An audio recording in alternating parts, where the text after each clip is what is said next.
Welcome into the 2-minute drill here Inside the Auburn Tigers. Jason Caldwell and Mark Murphy from Inside the Auburn Tigers magazine newsletters, autigers.com. And Mark, Auburn heading to what's been a recent house of horrors as we get closer to Halloween. Baton Rouge, Auburn hasn't won there since 1999.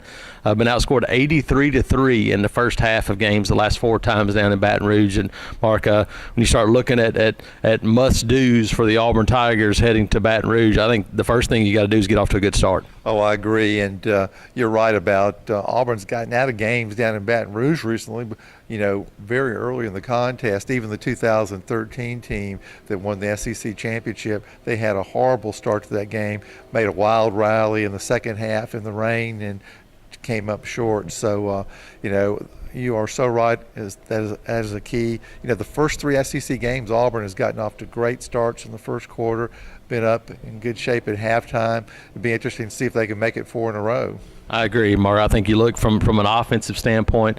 Obviously, you got to run the football in any SEC game to win. But I think you look from an Auburn perspective, and big plays have been something that they've done in the passing game. They've gotten some in the running game recently, and I think you got to stay aggressive if you're Auburn. Continue to attack, and that's normally not something that you do against a lot of LSU teams. But I think for this Auburn team, that's the way they have to play offense. Oh, I agree.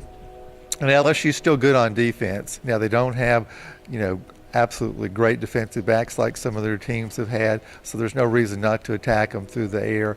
But being aggressive is important. I think Auburn's got an advantage at the line of scrimmage, and probably needs to, make sure that they win the battles up front, because so many of these Auburn LSU games are decided by offensive line play versus defensive line play. Yeah, I think it's obviously when you switch sides of the ball for the Auburn defense and Kevin Steele, new coordinator Matt Canada, they do some different things on offense, but it doesn't change when you face LSU. First and foremost, you got to stop the run. I agree. They got the big backs, Darius Geis and Darrell Williams, and they're best when they're running straight at people between the tackles.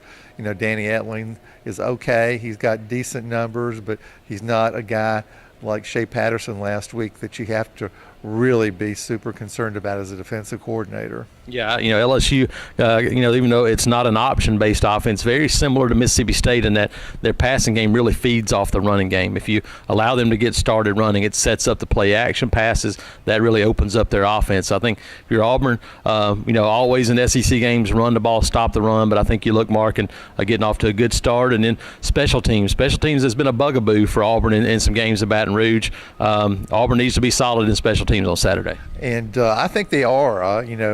We saw a couple SEC teams lose last week because they couldn't handle the field goal aspect or point after touchdown aspect of special teams play. Auburn's been really solid there.